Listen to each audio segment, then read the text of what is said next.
Hello there, and welcome to another calming journey through history. I'm so glad you've decided to join me tonight for this relaxing exploration of medieval life. Whether you're settling in for the night or just need some peaceful background listening, you're in the right place. Tonight, we're going to take a gentle stroll through the Middle Ages, focusing on something that might surprise you: toilets and daily life in medieval times. I know it sounds unusual, but trust me, there's something wonderfully grounding about learning how people lived their everyday lives centuries ago. We'll explore not just the fascinating world of medieval sanitation, but also meet some characters along the way who will share their stories of daily life, from dawn to dusk.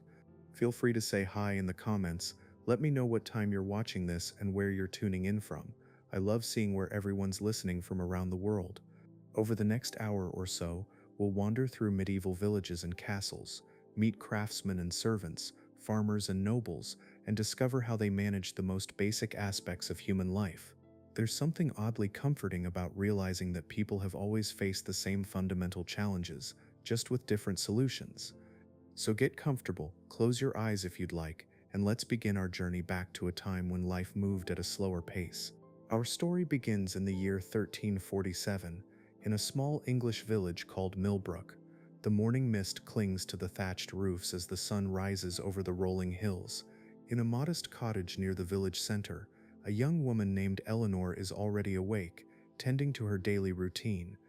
Eleanor lives with her husband Thomas, a carpenter, and their two young children. Like most people in her village, Eleanor's day begins before dawn. But first, she must attend to nature's call, which means a trip to the small wooden structure behind their cottage. The privy, as it's called, is a simple affair. It's basically a wooden box with a hole cut in the top, built over a deep pit. Eleanor lifts the wooden lid and settles herself carefully. The structure is sturdy enough, built by Thomas himself, but she's always mindful of her balance. What's interesting about Eleanor's privy is that it's actually considered quite modern for its time. Many of her neighbors still use chamber pots inside their homes, especially during the harsh winter months. These ceramic or wooden vessels are kept under beds or in corners, and their contents are emptied into communal waste pits at the edge of the village each morning. Eleanor finishes her business and reaches for a handful of soft moss that she keeps in a wooden box nearby. Moss is the preferred cleaning material in her village, though some people use strips of cloth that they wash and reuse. The wealthy might use wool, but that's a luxury Eleanor's family can't afford. As she makes her way back to the cottage, Eleanor reflects on how different things must be in the grand castle that overlooks their village. She's heard stories from her cousin Mary, who works as a servant there, about the castle's sophisticated toilet arrangements. Let's follow Eleanor's thoughts and visit that very castle, where Mary is just beginning her day in the servants' quarters. Mary wakes to the sound of the castle bells marking the hour. As a chambermaid, her duties include emptying and cleaning the chamber pots of the noble family, a task that requires both discretion and a strong stomach. The castle's main toilet facility is called a garderobe, built right into the castle walls. It's essentially a small chamber with a wooden seat positioned over a shaft that drops straight down into the moat below. The French word garderobe originally meant wardrobe, and indeed these rooms often double as storage spaces for clothes, since people believe the ammonia from the waste helps keep moths away. Mary has been inside the Lord's private garderobe many times. It's a small stone chamber with a narrow window for light and ventilation. The wooden seat is smooth and well maintained, and there's even a small shelf for holding candles or reading materials. The wealthy have the luxury of privacy and relative comfort, even in their most basic bodily functions. But Mary's own toilet arrangements are much simpler. The servants share a large privy built over the castle's main cesspit. It's a long wooden bench with multiple holes cut into it, meaning several people can use it at once. Privacy is not a concern for the working class, who are used to sharing most aspects of their lives. This morning, Mary makes her way to the servants' privy with several other chambermaids. They chat quietly about their duties for the day while attending to their needs. The conversation is as natural as any other part of their routine. "Did you hear about the new privy they're building in the East Wing?" asks Sarah, another chambermaid. "Yes, with a proper chute that leads all the way to the river," Mary replies, "though I wonder if that's really better than the cesspit. At least the pit can be emptied and the waste used for fertilizer." This is actually a common debate in medieval times. Some castle designers prefer to have waste drop directly into nearby rivers or moats, while others maintain that collecting waste in pits is more sanitary and practical. Both methods have their advantages and disadvantages. Mary finishes her business and reaches for a small piece of linen cloth. As a castle servant, she has access to fabric scraps that would be luxury items in the village below. She carefully cleans herself and places the used cloth in a basket designated for washing. The used cloths will be boiled in lye soap and reused. This system of cloth cleaning is actually quite hygienic, more sanitary than many people realize. The medieval understanding of cleanliness may be different from ours, but it's not absent. As Mary goes about her morning duties, let's travel to another part of the kingdom where a different kind of life is unfolding. In the city of Winchester, Master Geoffrey the goldsmith is preparing for his day. As a skilled craftsman and member of the Goldsmith Guild, Geoffrey enjoys a comfortable life, though not quite as luxurious as the nobility. Geoffrey lives in a tall, narrow house typical of medieval city dwellings. His workshop occupies the ground floor, with living quarters above. Like most city houses, Geoffrey's home has a small courtyard in the back, where the family privy is located. City privies are often more sophisticated than rural ones, partly out of necessity. With so many people living in close quarters, waste management becomes a pressing concern. Geoffrey's privy is built over a deep stone-lined pit that's cleaned out regularly by the town's gong farmers. Gong farmers are the unsung heroes of medieval sanitation. They work at night emptying the cesspits and carrying away the waste. It's unpleasant work, but it pays well, and it's absolutely essential for keeping the city livable. Geoffrey's privy also features a small innovation that he's quite proud of. He's installed a simple but effective ventilation system. A small chimney runs up the back wall of the privy, drawing air up and out, which helps reduce odors. This isn't common in most homes, but Geoffrey's success as a goldsmith has allowed him to invest in such improvements. As Geoffrey settles onto his privy seat this morning, he's thinking about the day ahead. He has a commission from a wealthy merchant to create a set of silver goblets, intricate work that will require his full attention. But first, he needs to complete his morning routine. Geoffrey reaches for his cleaning materials, which include both soft cloth and a small sponge attached to a stick. The sponge is soaked in vinegar, which he believes helps prevent disease. This isn't just superstition. Vinegar does have some antibacterial properties, though Geoffrey doesn't understand the science behind it. The sponge on a stick is actually a medieval innovation that was quite advanced for its time. Some versions even have hollow handles that can be filled with perfumed water or herbal solutions. Geoffrey's version is simpler but effective.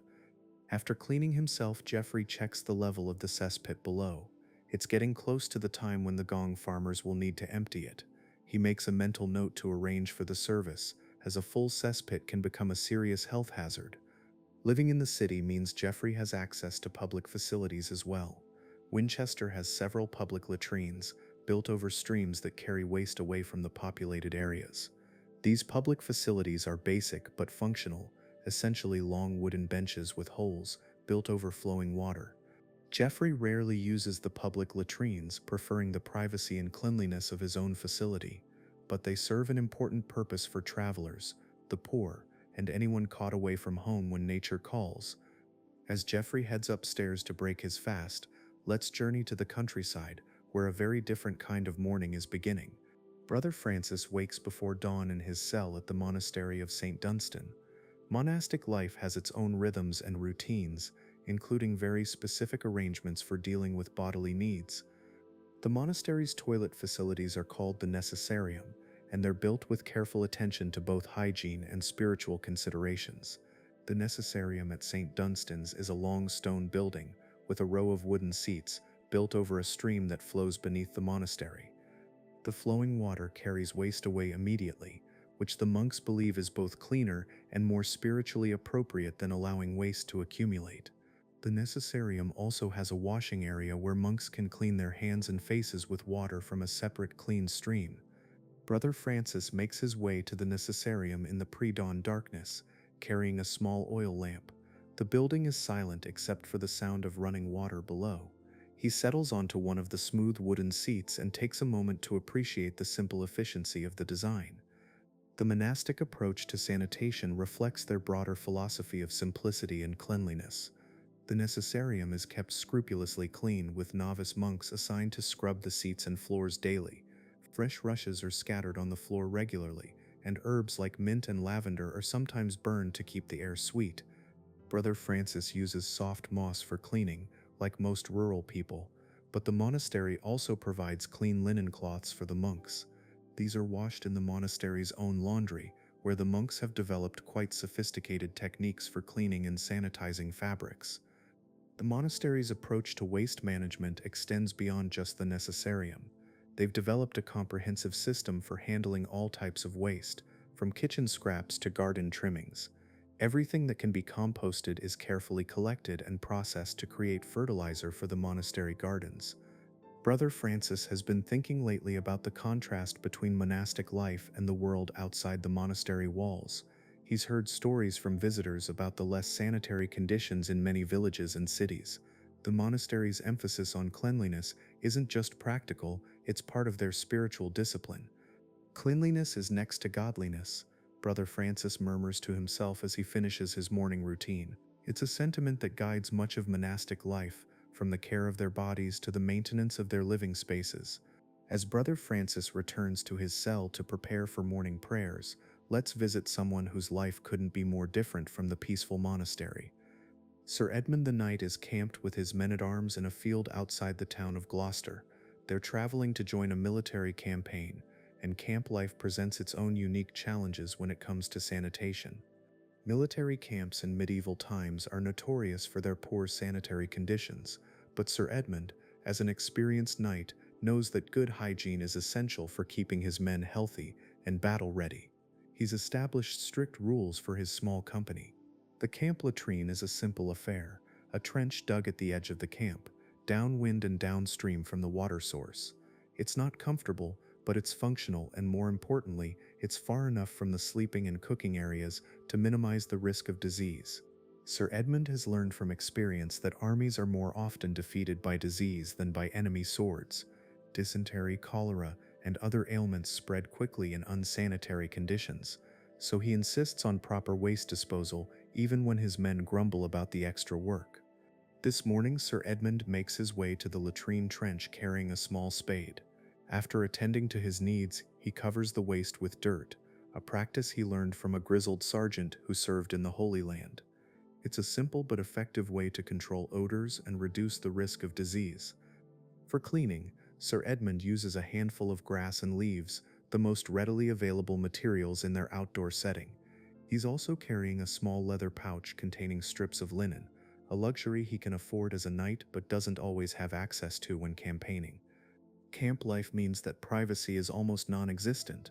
Sir Edmund and his men have become accustomed to sharing most aspects of their daily routine, including their bodily functions. It's just another part of the Brotherhood of Arms. Sir Edmund calls his squire, young William. "Shall I prepare the morning meal?" "Yes, William, but make sure to wash your hands first," Sir Edmund replies, "and remind the men about the rules for the latrine." William nods and hurries off. He's been learning not just the skills of knighthood, but also the practical aspects of leadership, including the unglamorous but essential task of maintaining camp hygiene. Sir Edmund's attention to sanitation isn't just about health, it's about maintaining discipline and morale. A clean, well-organized camp reflects good leadership and helps keep the men focused on their mission. As Sir Edmund prepares for another day of travel, let's return to village life, where different challenges and solutions await. In the village of Little Wickham, Master Robert the Miller is dealing with a problem that's all too common in medieval communities. The communal waste pit is full and beginning to overflow, creating both a health hazard and a source of considerable unpleasantness. Master Robert, as one of the village's most prominent citizens, has been chosen to organize the solution. This means hiring a team of gong farmers to empty the pit and transport the waste to the fields where it will be used as fertilizer. The village's waste management system is fairly typical for rural communities. Most families have private privies built over small pits, but these eventually fill up and need to be emptied. The waste is then carried to a communal pit at the edge of the village, which is periodically cleaned out by professional waste collectors. Master Robert has been negotiating with a team of gong farmers from the nearby market town. The work is unpleasant and somewhat dangerous, so it commands good wages. The gong farmers work only at night, partly to avoid disturbing the village's daily activities, and partly because the work is considered somewhat shameful, despite its necessity. The pit will take 3 nights to empty properly, explains Harold, the leader of the gong farmer team. We'll need carts to transport the waste to your fields, and we'll want payment in advance. Master Robert nods. He understands the economics of the situation. The village needs the service, and the gong farmers provide a valuable function. The waste they collect will actually be quite valuable as fertilizer, helping to improve crop yields in the coming season. The process of emptying a cesspit is more complex than it might seem. The gong farmers use long-handled tools to break up the waste and make it easier to remove. They wear leather aprons and cloth masks, though these provide only limited protection from the smell and potential disease. The work is physically demanding as well as unpleasant. The gong farmers must climb down into the pits and work in cramped, unsanitary conditions. It's no wonder that they command relatively high wages for their services. Master Robert has also been thinking about improvements to the village's waste management system. He's heard about communities that use flowing water to carry waste away, but Little Wickham doesn't have a suitable stream. Other villages have experimented with different types of composting systems, but these require careful management to prevent odors and disease. For now, the traditional system of pits and periodic emptying remains the most practical solution for Little Wickham. It's not perfect, but it works, and it provides valuable fertilizer for the agricultural community. As Master Robert completes his negotiations with the gong farmers, let's visit a very different kind of community, where innovation and tradition meet in interesting ways. In the bustling port city of Bristol, Master Thomas the shipwright is working on a problem that's unique to maritime communities. The city's location on the river means that many buildings can use the tidal action to carry away waste, but this creates its own set of challenges. Master Thomas lives in a tall house near the docks, built in the style typical of prosperous merchants and craftsmen. His house has a sophisticated toilet arrangement that takes advantage of the river's tidal flow. The toilet, built into an extension over the water, uses the rising and falling tide to flush waste away. It's an elegant solution that requires no manual emptying, but it does require careful timing and attention to the tide schedule. Master Thomas has learned to time his morning routine with the tide. High tide is the best time to use the toilet, as the strong current carries waste away quickly and completely. Low tide is less ideal, as waste can accumulate under the building until the next high tide. This morning, Master Thomas checks the tide schedule before settling onto his wooden seat. The sound of water lapping against the pilings below is actually quite soothing, and the constant flow of fresh air from the river helps minimize odors. The river toilet system isn't without its drawbacks. During storms, water can splash up through the toilet opening, making it unpleasant or even dangerous to use. In winter, the cold air from the water can make the toilet uncomfortably frigid. Master Thomas also worries about the environmental impact, though he wouldn't use those exact words. He's noticed that areas of the river downstream from the city have become quite unpleasant, and he suspects that the waste from all the river toilets is part of the problem. For cleaning, Master Thomas uses a combination of soft cloth and seawater. He keeps a bucket of seawater in the toilet chamber, both for cleaning and for additional flushing when the tide is low. The salt water is actually quite effective for cleaning and has some antibacterial properties. Master Thomas's toilet arrangement is considered quite modern and sophisticated, but it's not unique. Many coastal and riverside communities have developed similar systems. The key is understanding and working with the natural flow of water rather than fighting against it. As Master Thomas prepares for his day at the shipyard, let's travel inland to see how another craftsman manages his daily needs. In the market town of Tewkesbury, Master William the baker is preparing for what will be one of his busiest days of the week. Market day brings crowds of people to town, and Master William's bakery will be packed with customers seeking fresh bread and pastries. Master William's bakery is located on the main street, with his family's living quarters above the shop. The building's toilet arrangements reflect both the urban setting and the family's comfortable circumstances. The privy is located in a small courtyard behind the bakery. built over a well-constructed stone pit. The pit is lined with stones to prevent seepage, and it's positioned carefully to avoid contaminating the well that supplies water for the bakery. Water contamination is a serious concern for anyone in the food business. Master William has seen other bakers suffer when their water supply becomes tainted, leading to illness among their customers, and ultimately, loss of business and reputation. Master William's privy is also equipped with a small wash stand where he can clean his hands thoroughly before returning to work. The wash stand has a ceramic basin and a pitcher for fresh water, along with a piece of soap made from animal fat and wood ash. Hand washing isn't common among all social classes, but for someone in the food preparation business, it's essential. Master William has learned from experience that clean hands prevent the spread of illness, though he doesn't understand the scientific principles behind this knowledge. This morning, Master William takes extra care with his cleaning routine. Market day means he'll be handling money, shaking hands with customers, and working with food for hours. He wants to start the day as clean as possible. After using the privy, Master William washes his hands thoroughly with soap and water, then dries them on a clean linen towel. He even takes a moment to trim his fingernails with a small knife, ensuring that no dirt or debris can accumulate under them during his busy day. The privy itself is kept scrupulously clean. Master William's wife, Matilda, scrubs the wooden seat daily with lye soap, and fresh herbs are scattered on the floor to help control odors. The family takes pride in maintaining higher standards of cleanliness than many of their neighbors.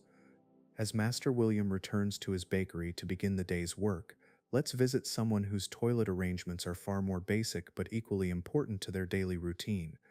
In a small cottage on the outskirts of the village, old Martha the herbalist is beginning her day.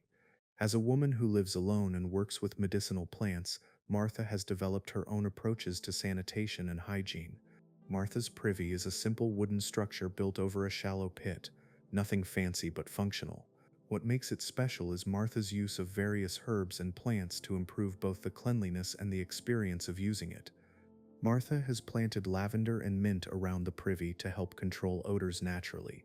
She also keeps bundles of dried herbs hanging inside the structure, which she believes help purify the air and prevent disease. Whether or not this is scientifically accurate, it certainly makes the space more pleasant. For cleaning, Martha uses a variety of plant materials. She prefers lamb's ear, a soft fuzzy plant that's gentle on the skin and naturally antibacterial. She also uses strips of soft bark from certain trees, and in winter, she keeps a supply of soft moss stored in her cottage. Martha's knowledge of plants extends to her understanding of which materials are best for personal hygiene. She knows that some plants can cause irritation or infection, while others have healing properties.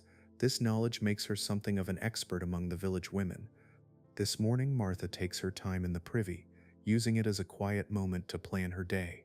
She has several villagers coming to her for remedies, and she needs to gather fresh herbs from her garden. The privy, with its herb-scented air and peaceful location, provides a few minutes of calm before the day begins. Martha also uses her time in the privy to observe her own bodily functions, something that's important for someone who works with medicinal plants. Changes in urine color, consistency of waste, and other bodily signs can indicate health problems or the effectiveness of herbal treatments. After finishing her business and cleaning herself with lamb's ear, Martha takes a moment to check the condition of her privy pit.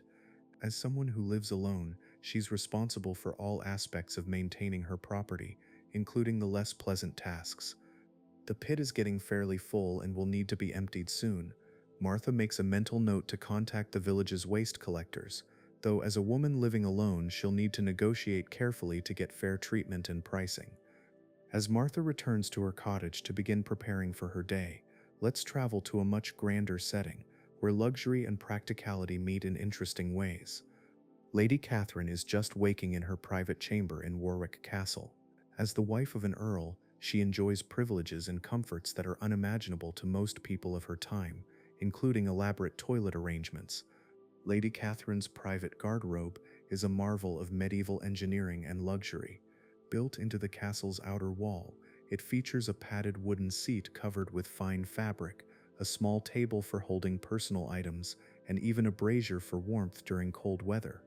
The garderobe opens onto a shaft that drops down to the moat, ensuring immediate and complete disposal of waste.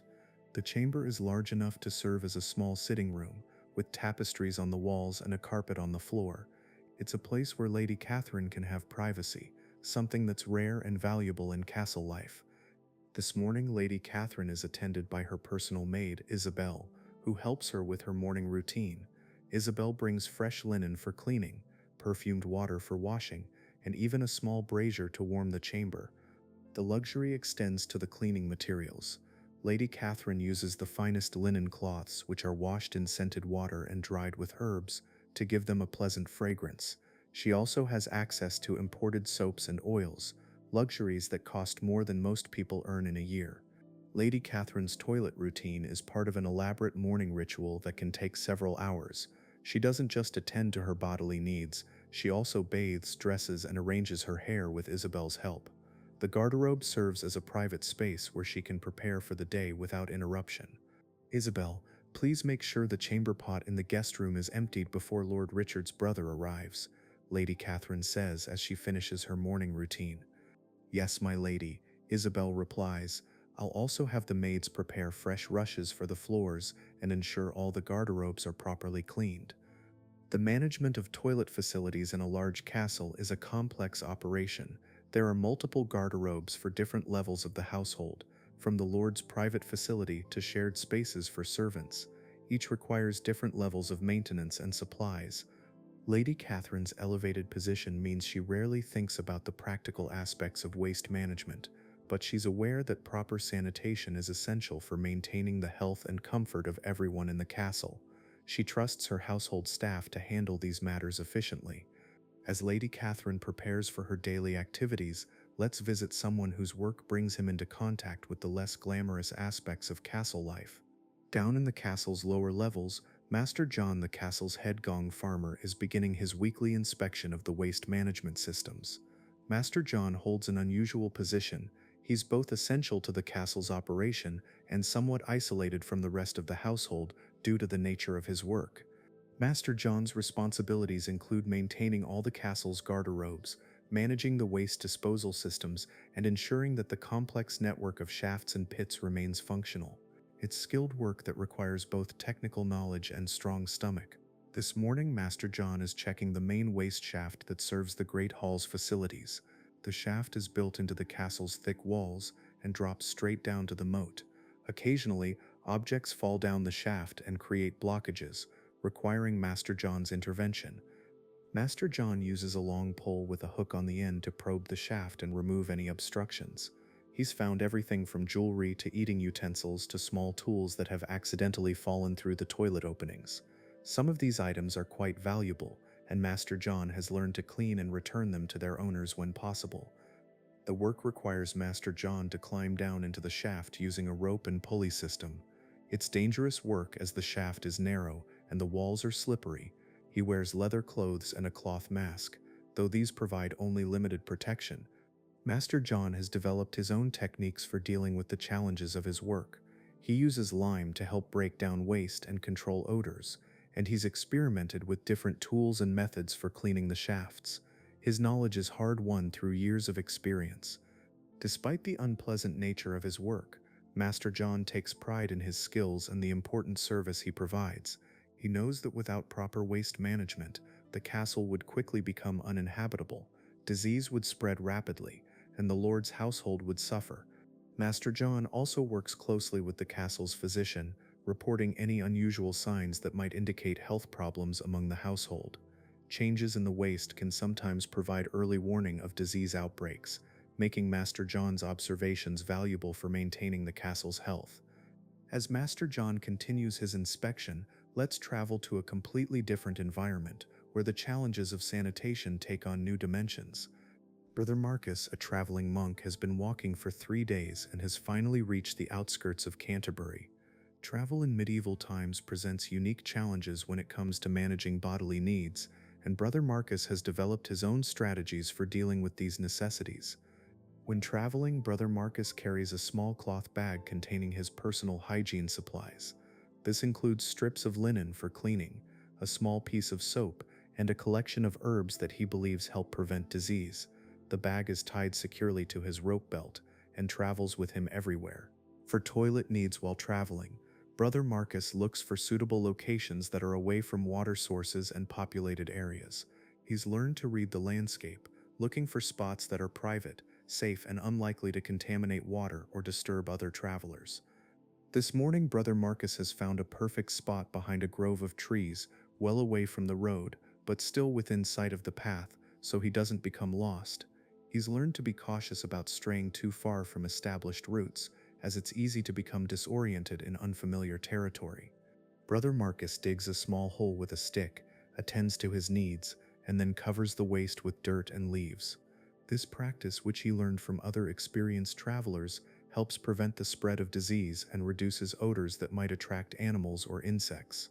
For cleaning, Brother Marcus uses a combination of smooth stones, leaves, and his precious linen strips. He's learned to identify plants that are safe for this purpose and to avoid those that might cause irritation or infection. This knowledge is part of the practical education that every traveler must acquire. Water for washing is often scarce when traveling, so Brother Marcus has learned to use it sparingly and efficiently.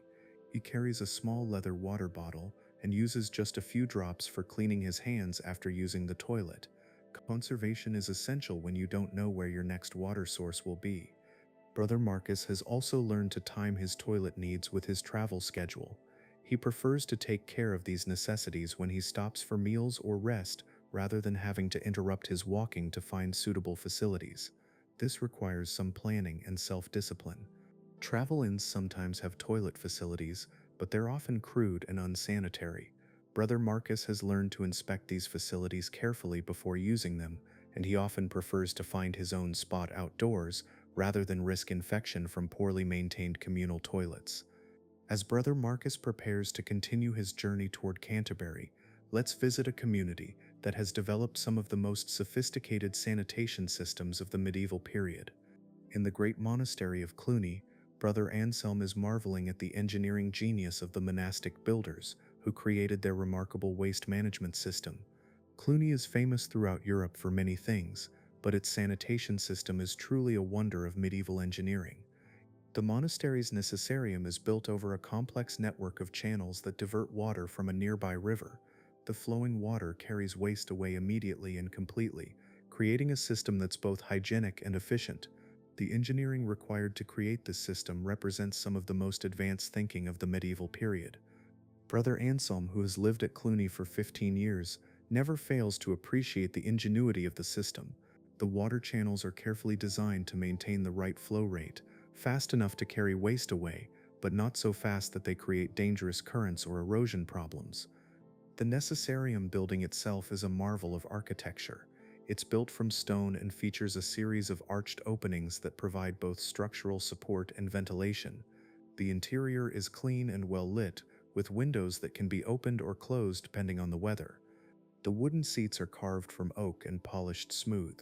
They're arranged in a long row, allowing multiple monks to use the facility simultaneously while maintaining the monastic tradition of community life, even in the most private activities.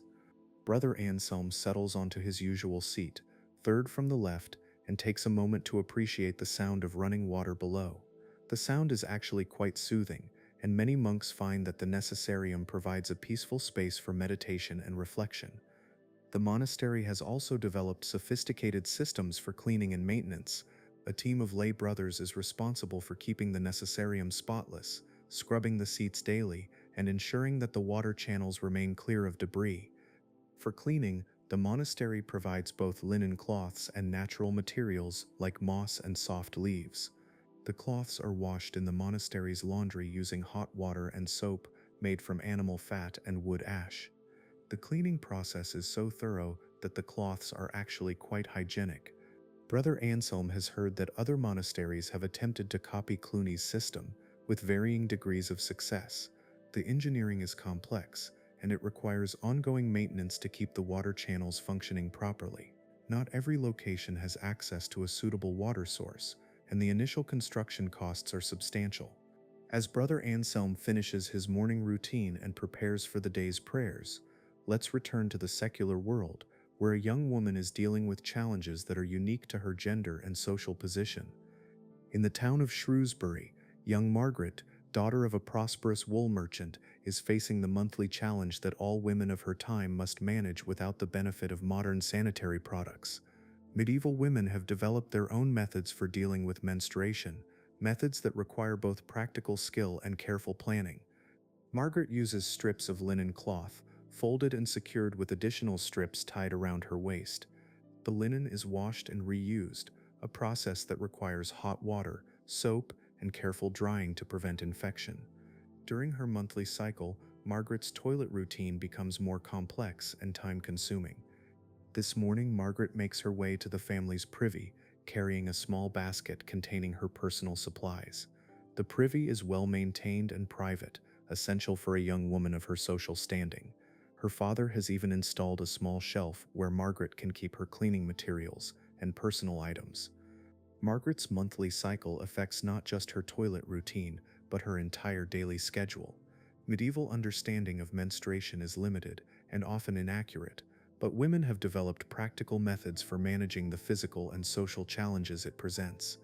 The used linen strips are washed separately from other household laundry, using the hottest water possible and the strongest soap available.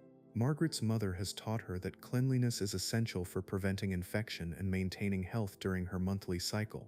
Margaret also uses herbs and oils that she believes help with cramping and discomfort. While some of these remedies may have limited effectiveness, they provide psychological comfort and give Margaret a sense of control over her body's natural processes. The social aspects of menstruation in medieval times are complex. Women are expected to continue their daily activities while managing their monthly cycle discreetly. Margaret has learned to plan ahead, ensuring she has adequate supplies and making arrangements for the additional laundry and cleaning required. Privacy is especially important during menstruation, both for practical and social reasons. Margaret is grateful for her family's well-appointed privy, which provides the privacy and comfort she needs during her monthly cycle. As Margaret completes her morning routine and prepares for her daily activities, let's visit a rural setting where the challenges and solutions are quite different. On a small farm outside the village of Ashford, Goodman Peter is dealing with the practical challenges of maintaining sanitation facilities for a large family. Peter, his wife Agnes, and their 6 children share a simple but functional privy, and keeping it clean and serviceable requires constant attention. The family privy is built over a pit that Peter dug himself, lined with stones to prevent collapse. With 8 people using the facility regularly, the pit fills up quickly and needs to be emptied several times a year. This means Peter must either do the unpleasant work himself or pay to have it done by professional gong farmers. Peter has learned to manage the family's toilet schedule to some extent, encouraging everyone to use the facility at regular times to avoid overcrowding. With 6 children ranging in age from 4 to 16, this requires both patience and firm parental guidance. This morning, Peter is inspecting the privy structure itself. The wooden seat has developed a crack that needs repair, and one of the support posts is showing signs of rot. Maintaining the privy is an ongoing responsibility that requires carpentry skills and regular attention. Peter's wife Agnes has established strict rules for the children about keeping the privy clean and using it properly. Each child has assigned responsibilities, from the oldest who helps maintain supplies of cleaning materials, to the youngest who is still learning proper toilet habits. The family uses a combination of materials for cleaning, depending on what's available and affordable. Soft rags made from worn-out clothing are washed and reused, while natural materials like moss and leaves are gathered seasonally. During winter, when natural materials are scarce, the family must rely more heavily on their supply of cloth strips.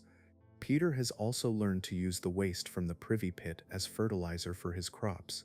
This requires careful timing and handling, as fresh waste can burn plants and create health hazards. Peter allows the waste to age and decompose before mixing it with other organic matter to create rich compost. The economic aspects of waste management are important for a farming family. The fertilizer value of human waste helps offset the cost and effort of maintaining the privy system. Peter has calculated that the improved crop yields more than justify the time and resources invested in proper waste management. As Peter completes his morning inspection and heads to the fields for his daily work, let's travel to a completely different setting, where luxury and practicality create unique challenges. In London, At the grand mansion of Lord Henry Beaumont, the household is awakening to another day of complex logistics. Managing toilet facilities for a large household of family members, guests, and servants requires careful planning and substantial resources. The mansion features multiple toilet facilities designed for different levels of the household hierarchy. Lord Henry and his family have private garderobes built into their personal chambers, while guests are provided with well-appointed facilities in the guest quarters. Servants share communal privies built over carefully maintained cesspits. Master Richard, the household steward, begins each day with an inspection of all the mansion's sanitation facilities. This morning he's checking the guest garderobe, as Lord Henry is expecting important visitors from the court. The garderobe must be spotless and well supplied with the finest cleaning materials. The guest garderobe features a padded seat covered with silk, a small table with perfumed water for washing, and even a selection of books for entertainment. Fresh flowers are placed in the chamber daily, and incense is burned regularly to maintain a pleasant atmosphere. Master Richard checks the supply of cleaning materials, ensuring that plenty of soft linen cloths are available, along with imported soap and perfumed oils. The garderobe also features a small brazier that can be lit for warmth, making it comfortable even in cold weather. The servants' facilities are more basic, but are maintained to high standards. Master Richard insists on daily cleaning and regular replacement of supplies. He understands that healthy servants are more productive and that poor sanitation can lead to disease outbreaks that affect the entire household. The mansion's waste management system includes a team of workers whose sole responsibility is maintaining the various toilet facilities. They empty chamber pots, clean garderobes, maintain cesspit systems, and ensure that supplies are always available. Master Richard also coordinates with the city's gong farmers for regular emptying of the cesspits. This requires careful scheduling, as the work must be done at night and can't interfere with the household's daily activities or disturb important guests. As Master Richard completes his morning rounds, let's visit a setting where innovation and tradition are creating new approaches to age-old challenges. At the University of Oxford, Master Thomas of Aquinas is not only teaching philosophy, but also overseeing improvements to the college's sanitation facilities. The concentration of young men in the college dormitories creates unique challenges that require both practical solutions and careful management. The college's original toilet facilities were simple affairs, but Master Thomas has been working with local craftsmen to implement improvements based on ideas gathered from other universities and monasteries. The new system includes better ventilation, improved drainage, and more durable construction materials. The student dormitories now feature communal toilet facilities that are cleaned daily by college servants.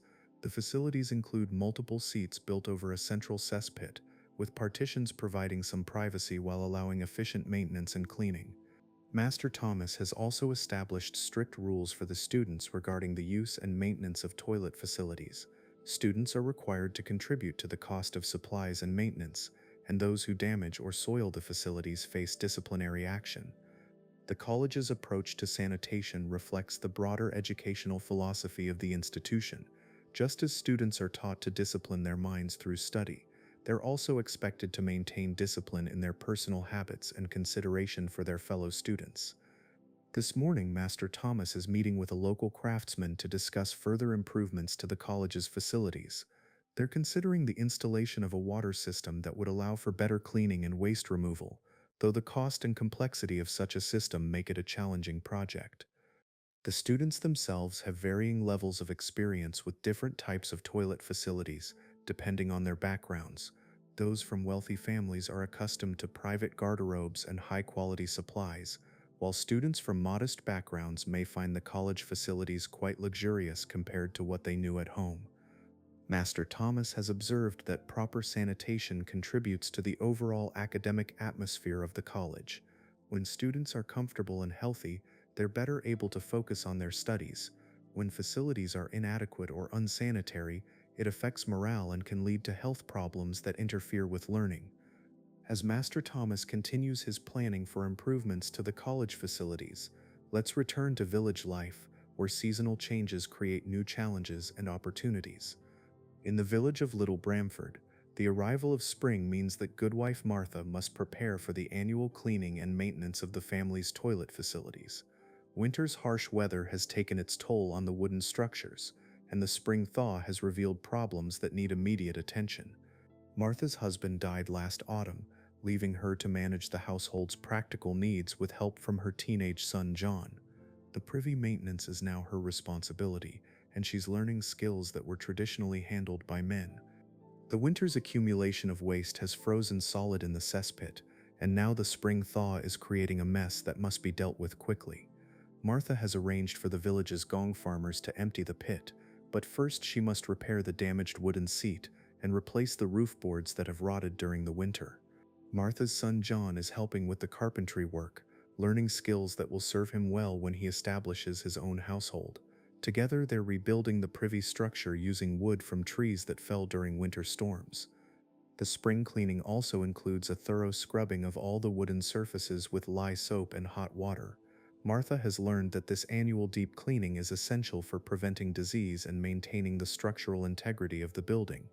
Martha is also planning improvements to the family's toilet system. She's heard about techniques for better ventilation and is considering installing a simple chimney system that would help control odors and moisture. Such improvements require both money and skills, but Martha is determined to maintain her family's standards. The village's waste management needs change with the seasons. Spring cleaning means that all the accumulated waste from winter must be processed and disposed of properly. This creates a busy time for the gong farmers and requires coordination among all the village households. Martha has also been learning about the use of human waste as fertilizer for her kitchen garden. Her late husband always handled this aspect of household management, but now Martha must understand the timing and techniques required to safely use waste as compost. As Martha and John work on repairing their privy, let's visit a setting where the challenges of sanitation intersect with the demands of commercial enterprise. In the port city of Hull, Master Geoffrey the innkeeper is preparing for the busy season when travelers and merchants will fill his establishment. Managing toilet facilities for a constantly changing population of guests presents unique challenges that require both flexibility and careful planning. Master Geoffrey's Inn features multiple toilet facilities designed to accommodate different types of guests. Wealthy merchants and nobles expect private facilities with high-quality amenities, while common travelers are satisfied with clean, functional communal facilities. The inn's main toilet facility is a large building behind the main structure, featuring a long bench with multiple holes built over a substantial cesspit. The facility is cleaned several times daily and is supplied with various cleaning materials to meet the needs of different guests. Master Geoffrey has learned that maintaining clean, well-supplied toilet facilities is essential for his business reputation. Travelers often judge an inn's overall quality based on the condition of its sanitation facilities, and word of mouth about such matters can make or break an establishment. The inn also provides chamber pots for guests who prefer not to venture outside during the night. These pots are emptied and cleaned by the inn's servants, a service that adds to the establishment's operating costs, but is expected by paying guests. Master Geoffrey coordinates with local gong farmers for regular emptying of the cesspit, but the irregular nature of his business makes scheduling challenging. Sometimes the inn is nearly empty, while other times it's packed with travelers, creating unpredictable demands on the facilities. The innkeeper has also had to deal with cultural differences in toilet habits among his diverse clientele. Travelers from different regions have varying expectations and practices, and Master Geoffrey has learned to accommodate these differences while maintaining overall standards of cleanliness and functionality. This morning, Master Geoffrey is checking his supplies of cleaning materials, ensuring that he has adequate stocks of linen strips, soap, and other necessities. He's learned that running out of such supplies when the inn is full can create serious problems for both guests and staff. As Master Geoffrey prepares for another busy day at his inn, let's travel to a rural setting where the rhythm of agricultural life shapes every aspect of daily routine, including the most basic human needs. On the manor of Lord William de Clare, the seasonal cycle of agricultural work is beginning to accelerate as spring planting approaches. Serf families like that of Goodman Edgar are adjusting their daily routines to accommodate the longer working days and changing demands of farm work. Edgar's family shares a simple privy with two other serf families, an arrangement that requires cooperation and consideration among the households. The shared facility is maintained through collective effort, with each family contributing labor and materials for upkeep and cleaning. The spring season brings both opportunities and challenges for the manor's waste management. The accumulated waste from winter can be used as valuable fertilizer for the Lord's fields, but it must be processed and applied carefully to avoid damaging crops or creating health hazards. Edgar has been assigned to work with the manor's waste collection this spring, a task that's both unpleasant and essential. He'll help empty the various cesspits around the manor and transport the waste to designated composting areas, where it will age before being applied to the fields. The work requires Edgar to use tools and techniques that have been passed down through generations of serfs. Long-handled spades, wooden buckets, and ox-drawn carts are all part of the equipment used for waste collection and transport. Edgar's wife Maud is responsible for maintaining the family's supply of cleaning materials. She gathers moss and soft leaves during her other outdoor work, and she saves scraps of cloth from worn-out clothing to use for personal hygiene. The shared privy arrangement means that the three families must coordinate their toilet schedules to some extent, especially during busy periods when everyone is trying to prepare for work at the same time. This requires both practical planning and social cooperation. Edgar has been teaching his oldest son the skills required for privy maintenance and waste management. These aren't glamorous skills, but they're essential for rural life, and every man must understand how to maintain sanitation facilities for his family. As Edgar prepares for another day of spring work on the manor, let's visit a setting where urban life creates both opportunities and challenges for managing human waste. In the growing city of Norwich, Master Robert the cloth merchant is dealing with the challenges of urban sanitation in a rapidly expanding commercial center. The city's growth has outpaced its infrastructure, creating problems that require both individual initiative and community cooperation. Master Robert's house is located on a narrow street, typical of medieval urban development. The houses are built close together, with small courtyards behind each building where private toilet facilities are located. The proximity of so many households creates both practical and social challenges. The city has established regulations requiring property owners to maintain their toilet facilities properly and to arrange for regular emptying of cesspits. Master Robert must coordinate with his neighbors to hire gong farmers and to manage the logistics of waste removal from the narrow streets. Urban waste management is more complex than rural systems because of the concentration of people and the limited space available for waste processing. The city's gong farmers work systematically through different neighborhoods, but the work must be carefully scheduled to avoid disrupting commercial activities. Master Robert has invested in improvements to his property's toilet facilities, including better construction materials and improved drainage systems. These improvements protect his family's health and also help maintain property values in the neighborhood. The city's regulations also address the problem of waste disposal in public areas. Citizens are prohibited from emptying chamber pots into the streets or waterways, and violators face fines and other penalties. Enforcement of these regulations is essential for maintaining public health. Master Robert serves on the city council and has been involved in planning improvements to the city's overall sanitation infrastructure. Proposed projects include public toilet facilities, improved waste collection systems, and better regulation of private facilities. The economic aspects of urban waste management are significant. The costs of maintaining private facilities, paying for waste removal services, and supporting public infrastructure improvements all affect the city's residents and businesses. As Master Robert begins his day of commercial activities, let's travel to a setting where the intersection of religious life and practical needs creates unique approaches to sanitation. At the convent of St. Agatha, Sister Mary Catherine is overseeing the daily cleaning of the sisters' communal toilet facilities. Convent life requires balancing the practical necessities of bodily functions with the spiritual ideals of modesty, cleanliness, and community harmony. The convent's necessarium is built along the same principles as those found in monasteries, but with modifications that reflect the particular needs and concerns of a community of women. Privacy is given greater emphasis, with individual stalls rather than the open bench arrangement common in men's facilities. Sister Mary Catherine has been responsible for overseeing the convent's sanitation for nearly 10 years, and she's developed systems that ensure both cleanliness and efficiency. The work is considered a form of service to the community, and sisters are assigned to help with maintenance and cleaning on a rotating basis. The convent's approach to toilet facilities reflects the broader religious philosophy of the community. Cleanliness is seen as a reflection of spiritual purity, and the sisters take pride in maintaining facilities that are both functional and spiritually appropriate. The convent produces its own soap using techniques that have been refined over generations of sisters. The soap is made from animal fat and wood ash, with herbs added for fragrance and supposed medicinal properties. The soap-making process is itself a form of communal activity that strengthens bonds among the sisters. Sister Mary Catherine also oversees the convent system for cleaning and reusing linen cloths used for personal hygiene. The cloths are boiled in large cauldrons, scrubbed with soap, and dried in the convent's walled garden where they're protected from public view.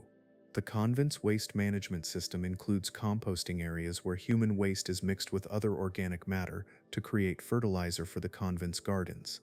The gardens provide food for the community and herbs for medicinal purposes, making the waste management system part of the convent's overall self-sufficiency. The sisters' daily routine includes specific times for using the toilet facilities, helping to ensure that the necessarium doesn't become overcrowded and that everyone has adequate privacy for their personal needs. As Sister Mary Catherine completes her morning inspection of the convent's facilities, let's return to the secular world where a young apprentice is learning about the practical aspects of urban life. In the city of York, young William, apprentice to Master Thomas the goldsmith, is learning that his training includes much more than just the techniques of working with precious metals. Urban apprenticeship means understanding all aspects of household management, including the maintenance of toilet facilities. William lives in his master's house along with two other apprentices, and they share responsibility for maintaining the household's privy. The work is supervised by Master Thomas's wife, Mistress Alice, who has high standards for cleanliness and organization. The apprentices take turns emptying and cleaning the household's chamber pots, a task that requires both diligence and discretion. Chamber pots are used during the night and during cold weather when the outdoor privy is uncomfortable to use. William has learned to clean chamber pots thoroughly using hot water, soap, and vinegar. The cleaning process requires attention to detail and proper handling to avoid contamination and odors. Clean chamber pots are essential for maintaining the household's health and comfort. The outdoor privy is maintained through a rotation of duties among the apprentices. They scrub the wooden seat, clean the floor, and replace the supply of cleaning materials. They also monitor the level of the cesspit and notify Master Thomas when it needs to be emptied. William's training in household management is considered an important part of his education. When he completes his apprenticeship and establishes his own workshop, he'll need to manage his own household and potentially supervise other apprentices. The goldsmith's household maintains higher standards of cleanliness than many urban families, partly because of Master Thomas's success in his trade, and partly because of Mistress Alice's attention to domestic details. William is learning habits that will serve him well throughout his life. The apprentices also learn about the economic aspects of household management, including the costs of soap, cleaning materials, and waste removal services. Understanding these practical matters is part of learning to manage a successful urban household. As William prepares for another day of learning in Master Thomas's workshop, let's visit a rural setting where the ancient rhythms of agricultural life continue to shape the most basic aspects of human existence. In the remote village of Upper Wickham, old Thomas the shepherd is beginning his day with the same routine he's followed for more than 50 years. At 70 years old, Thomas has seen many changes in his lifetime, but the basic necessities of life remain much the same. Thomas lives alone in a small cottage on the edge of the village with a simple privy that he built himself decades ago. The structure is showing its age, but it remains functional, and Thomas takes pride in maintaining it properly despite his advancing years. The old shepherd's privy is built over a pit that he dug when he was a young man. Over the years, he's emptied and cleaned the pit many times, and he's learned to time this unpleasant task with the seasonal rhythm of his work with the sheep. Thomas uses traditional materials for cleaning, primarily moss and soft leaves that he gathers during his daily work in the fields and hills around the village. He knows which plants are best for this purpose and which ones to avoid, knowledge that comes from a lifetime of rural living. The shepherd's toilet routine is simple but effective. He's learned to be efficient with his time and resources, understanding that every aspect of daily life must be managed carefully when living alone and working with minimal resources. Thomas's advanced age has made some aspects of toilet maintenance more challenging. Emptying the cesspit requires physical strength that he no longer possesses, so he must now hire help for this task, an expense that strains his limited resources.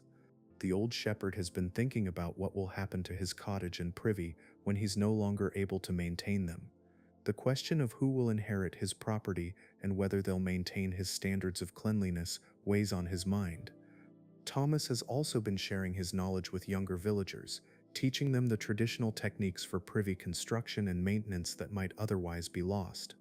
This knowledge represents generations of accumulated wisdom about rural sanitation. As Thomas prepares for another day of tending his sheep, let's travel to our final destination, where the cycles of medieval life are drawing to a close as evening approaches. Back in the village of Millbrook where our journey began, Eleanor is completing her evening routine as the sun sets over the rolling hills. The day has been full of the usual activities: cooking, cleaning, tending children, and helping with her husband's carpentry work. Eleanor makes her final trip to the privy before bedtime, carrying a small oil lamp to light her way. The evening air is cool and fresh, and she takes a moment to appreciate the peaceful silence of the village settling into sleep. The privy, which seemed so simple at the beginning of our day, now represents something more complex, a small but essential part of the intricate web of medieval life. It connects Eleanor to her family, her community, and the larger cycles of rural existence. As Eleanor finishes her evening routine and prepares to return to her cottage, she reflects on the day's activities and plans for tomorrow. The privy visit is just one small part of a life filled with countless small tasks and routines that together create the fabric of medieval existence. The oil lamp flickers in the evening breeze as Eleanor makes her way back to her cottage, where Thomas and the children are already settling in for the night. The day has ended much as it began, with the simple necessary routines that have sustained human life for countless generations. In cottages and castles, monasteries and manor houses, throughout the medieval world, people are completing their evening toilet routines and preparing for sleep. Each person's experience is unique, shaped by their social position, economic circumstances, and personal preferences, but all are united by the fundamental human need to manage the most basic aspects of bodily existence. The medieval world's approaches to sanitation and toilet facilities reveal a complex interplay of practical necessity, social hierarchy, economic resources, and cultural values. From the elaborate garderobes of the nobility to the simple pit privies of rural peasants, these facilities represent human ingenuity and adaptation to the challenges of daily life. As we complete our journey through this medieval day, we can appreciate both the differences and similarities between their world and ours. The basic human needs remain the same, but the solutions reflect the particular circumstances, knowledge, and resources of each historical period. The gentle sounds of the medieval night begin to emerge as our various characters settle into sleep. The soft rustle of straw mattresses, the distant sound of a night watchman calling the hour, and the whisper of wind through thatched roofs create a peaceful atmosphere for rest and renewal. And so our day in the medieval world comes to an end, with the understanding that tomorrow will bring the same cycles of daily life, the same practical challenges, and the same human needs that have connected people across the centuries. In the simple, necessary routines of daily existence, we find the common threads that bind all human experience together, regardless of time or place. Sleep well, knowing that people throughout history have faced the same basic challenges of daily life and have found ways to meet them with dignity, ingenuity, and humor. The medieval world, with all its complexities and contradictions, reminds us that human nature and human needs remain remarkably constant across the centuries.